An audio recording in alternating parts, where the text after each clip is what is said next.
Po. Ito na po kami ni Carnord. May inekstrahan. Single piston na naman na di crudo. Nakakuha po ang mayari ng sa loob ng makina pag change oil. Ito po ay galing sa main bearing. Dudukutin po natin ito. Ito si Carnord, gwapong gwapo. Buhay na naman. Sinisira na po namin at hindi makalag. Bahala na si Carnord mamaya nito. Nabuksan na natin. Ito po ay ang sira ay detect na po. Bearing. Bearing po ito sa unahan.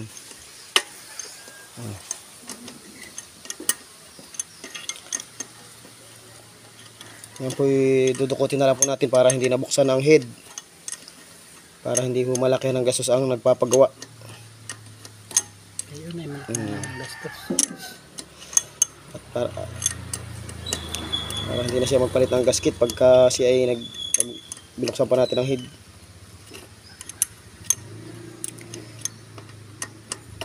Nakalagay lang po yung lock dyan sa lock ng bearing. Tapos yan, bubunutin na po ang sigunyal. Ganyan lang po yan kasimple. Kayang-kaya po ito ng kahit hindi na po iupa.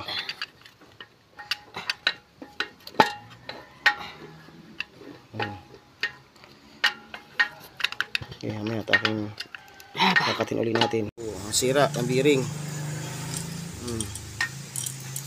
Ito na po Ito po, yan. Sira ho ang bearing. Asa na ka pati yung bearing pang sira. Lugas na lugas ang bearing Talagang kung hindi po agad mapapansin niyo ng may-ari ay mas madami pa idadamay.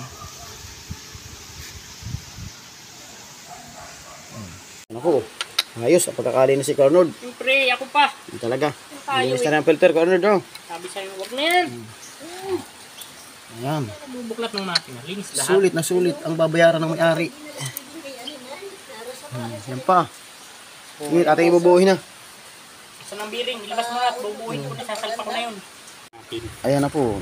Yan po ang nasira dyan, bearing 6306. Ayan na. Yan. Tapos lagay mo ng ating sigunyal. Bubuhin na po yan. Napakasimple lang. Ayan na. Ayan na. Ayan na. Ang sigunyal. Tanggalin mo muna yung nasa yan. Sige. Katin mo na ulit natin yan. Binubuo na namin. Ito po yan po may timing ito na po. Dali lang po yan. May timing mark yan dyan. Ito sisipatin, ikutin ito. Tapos dyan Carnord, may timing mark din yan dyan. Kuha mo yung tuldok dyan. Kabila. Parang napalampas ka. Nakita mo dyan, parang ito na kanina ay. Dito sa kabilang iri. Nakita mo yung tuldok. Yan. Kita mo. Dito yan. Yun. Dito may tapat Carnord sa may bearing na ito sa kabila. Ang timing mark. Saan ba yan ilalagay? Dyan, dyan. Yung dito may tapat yung timing mark. Kinakalang. Ikaw maliwanag ng mata, ikaw nakakakita. Laki-laki ng mata mo. Ang tigas. Ang kompresyon ay. Yan po, hindi na kami nagkalag ng head. At ang alam namin po ay sira niyan ay bearing lang. Yan po ang timing mark nga dalawang tuldok. Dito po sa kabila isang tuldok. Sige, lagay na ko lang.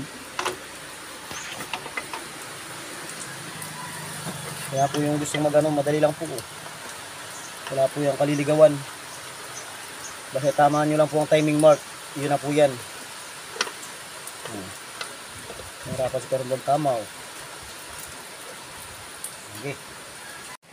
Ayan na po, buo na. Tatakloban na ni Carnord ang napakaliit na makina. Taklobi, may mga guide dito Carnord. Nasaan ang guide dito? Hindi ko alam kung nandun sa takip siguro, nasa takip. Ayun, may ando pala nakakabit sa takip. Yan. Sige, salpak mo na, bunubunutin. Basta mapatama lang yan ayos na yan. Saan ito? Bumba yan. Oh, yan ang bumba ng langis. Paano yan ha? Mm. Ayan ha. Bumba yan. Maniwala ka sa hindi. Ayan. Hindi aring walang bumba yan. Yan naman na-check ko na rin kanina. Good na good pa. Magaga mo konti. Yun. Oh. Baka may sobrang tornilyo. Mamaya, pagkatapos, inaidalhin naman na lang sa inyo. Para may reserva ka. Galing. Okay, dito na po tayo. Nasaan po yung mahaba dito isa? Okay. Talaga nga siya dami ng tornilyong yan ay talagang at ang paghigpit niyang cornod tamang tama lang at yan ay malulustrade pag tinodo mo. Alloy lang yan. Pag silawaw yung pinagkihigpit ko niyan laging lustrade. Nakakapag oversize tuloy ako. Ito naman ay magaling. Galing! Hindi mo malulustrade dyan. Magaling! Okay. Sasalinan natin na lang siya pagkatapos ng mahigpitan yan. Ayan po, sinasaloy na ni Cornord. Ginagamit po namin dyan ay Rimula R1.